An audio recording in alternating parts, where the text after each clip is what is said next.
नमस्कार, मानस मिश्रा और news India में आप सभी का बहुत बहुत स्वागत करता हूं। यूजीसी जो अधिनियम था, जो क्लॉज था 2026 का, जिस पर अब की बार बीजेपी बुरी तरह से फंस गई है और कौन है इसके पीछे के मास्टरमाइंड, वो भी आपको दिखाएंगे और क्या है इसका पूरा पर्दाफाश होगा। एक सवाल मैं आप सभी से पूछूंगा, उसके बाद आपकी राय और प्रतिक्रिया मैं कमेंट बॉक्स में जरूर चाहूंगा।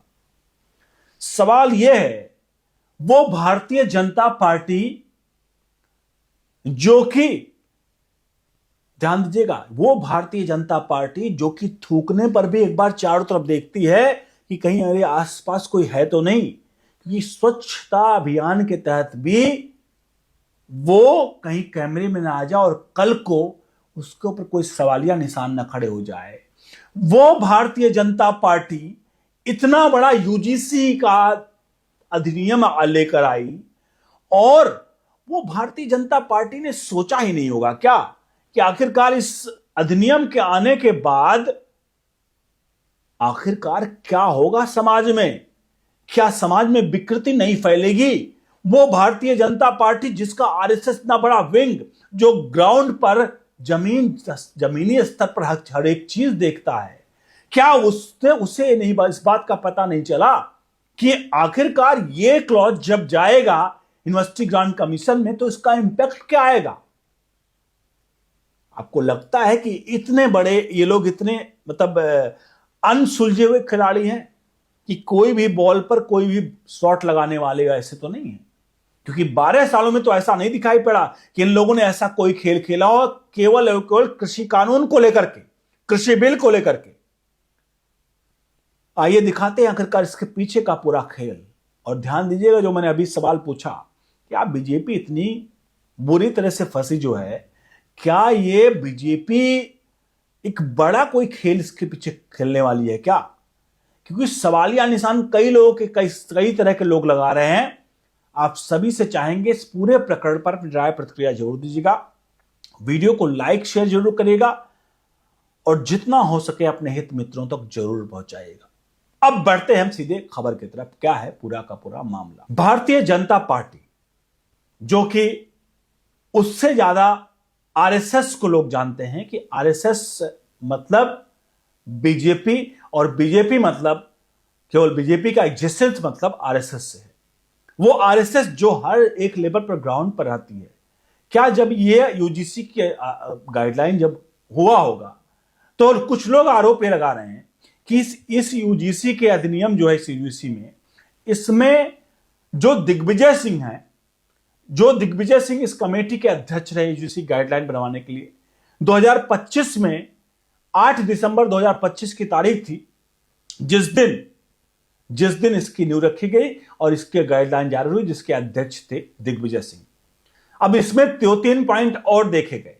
2-3 पॉइंट क्या थे कि जब ये गाइडलाइन बन रही थी तो एक चीज कहा गया उसमें, सबसे प्रमुख पॉइंट, कि चलो ठीक है, अगर आप लोग सबर्ड के लिए बात कह रहे हो कि सबर्ड अगर कोई होगा और SC/ST एक्ट के तहत ओबीसी भी इसको इंक्लूड किया गया, SC/ST एक्ट के तहत उस पर उस पर कार्रवाई होती है, तो कार्रवाई होनी चाहिए, ठीक है। लेकिन अगर जो भी आरोप लगा रहा है कल को आरोप गलत साबित हुए तो उस पर जुर्माना लगाया जाना चाहिए। ये पॉइंट आया था, और बड़ा जुर्माना या उस पर कोई ना कोई बड़ा कार्रवाई होनी चाहिए। यह क्लॉज आया था जब ये बन रहा था, लेकिन दिग्विजय सिंह ने इसका विरोध किया। यह खबर बड़ी धड़ल्ले से चारों तरफ फैल रही है कि इसके पीछे कांग्रेस का बड़ा हाथ है इस यूजीसी अधिनियम को लेकर के। अब आपको बता दें एक और बड़ा पॉइंट, जो शायद आप बीजेपी की तरफ से हैं, क्योंकि मैं यहां पर किसी पार्टी की तरफ से जो सच्चाई वो बताने आया हूं। अभी 26 जनवरी को जो भारत बंद के लोगों को, कई लोगों के नाम वो किए गए हैं कि इनको दिया गया, उसमें एक नाम है जो यूजीसी से जुड़े हुए हैं, इस बिल वाले पूरे कहानी से जुड़े हुए हैं, उनको भी इस बार शामिल किया गया कि उनको भी मिलेगा सम्मान, और उनको सम्मान मिला। और वो इस गाइडलाइन के बनाने वालों में से करता धरता थे, और मोदी सरकार ने उस गाइडलाइन मतलब बनाने वाले को बड़ा सर्वोच्च सम्मान दे दिया है। अब मैं इसलिए दो बातें कह रहा हूं कि एक तरफ खबर ये फैल रही है कि भैया दिग्विजय सिंह ने ऐसा किया वैसा किया। दिग्विजय सिंह ने एक और काम किया, जहां इक्विटी कमेटी बनाई जा रही थी, जो कमेटी इस पूरे की जांच करेगी, दिग्विजय सिंह ने कहा कि भैया इसमें कम से कम 50% रिजर्वेशन रहेगा। यानी इस इक्विटी कमेटी में, अगर यूनिवर्सिटी में जो सेल बनाए जाएंगे, उस सेल में कम से कम जो भी लोग रहेंगे उसमें 50% रिजर्वेशन वाले ही लोग रहेंगे। इसको लेकर के भी ये बातें खबर आई है कि इसको लेकर के भी दावा केवल और केवल दिग्विजय सिंह ने किया। इसके इतर दिग्विजय सिंह ने ओबीसी को इंक्लूड करने के लिए, जो एससी एसटी सिर्फ था, उसमें ओबीसी को इंक्लूड कराने के लिए भी दिग्विजय सिंह ने जोर डाला। अब मैंने कांग्रेस का पॉइंट पूरा रख दिया है कि कांग्रेस ने ये मेन पॉइंट कहे जिसमें दिग्विजय सिंह थे, और जहां पर उन्होंने कहा एक तो एससी एसटी एक्ट में इक्विटी में 50% रिजर्वेशन का, और दूसरा सबसे प्रमुख कि इसमें ओबीसी भी लाया जाए, और तीसरा अगर कोई गलत लेकर आता है, कोई एससी एसटी वाला बंदा आरोप लगाता है, तो उस पर जुर्माना हो, जो भी हो, सजा हो, उसको लेकर के ये तीनों का कर्ता धर्ता जो है वो है कांग्रेस। लेकिन सबके बीच में हम कांग्रेस तो बहुत चिल्ला डाला हमने। इस सरकार ने क्या किया? यूजीसी ग्रांट कमीशन भले कोई कमेटी बना रही है, उस कमेटी को क्या एज इट इज जैसा बना देगी वैसे सरकार एक्सेप्ट कर लेगी, बिना देखे, बिना कोई चश्मे के।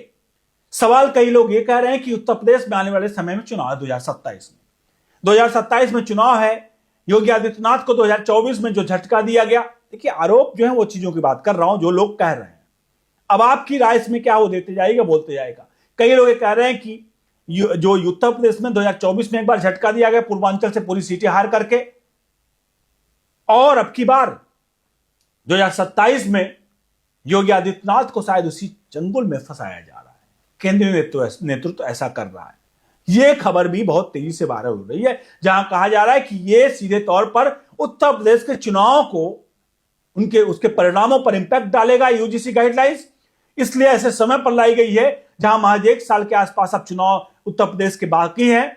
इस 1 साल में योगी आदित्यनाथ का जो चेहरा है, उस चेहरे को कहीं ना कहीं उनकी जो वो पावर है, उस पावर पे लगाम देने की बात की जा रही है, जिससे उत्तर प्रदेश का सवर्ण समाज उत्तर प्रदेश में यूपी से, मतलब इससे विचलित हो योगी आदित्यनाथ से। जहां एक तरफ सवर्णों में ब्राह्मणवाद का लेकर के, ब्राह्मण मतलब क्षत्रियवाद को लेकर के आरोप कई बार लोग लगाते हैं कि योगी आदित्यनाथ का क्षत्रियवादी हैं, वो अपने आप को ये करते हैं, वो करते हैं, इस तरह की चीजें, और हेट ब्राह्मण की चीजें आती हैं।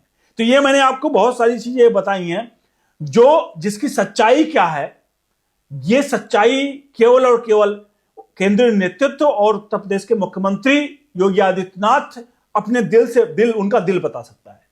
सामने आकर के शायद ये सच्चाई भी होगी तो कोई नहीं बोलेगा, उनका दिल असल में बताएगा कि भैया सच्चाई क्या है।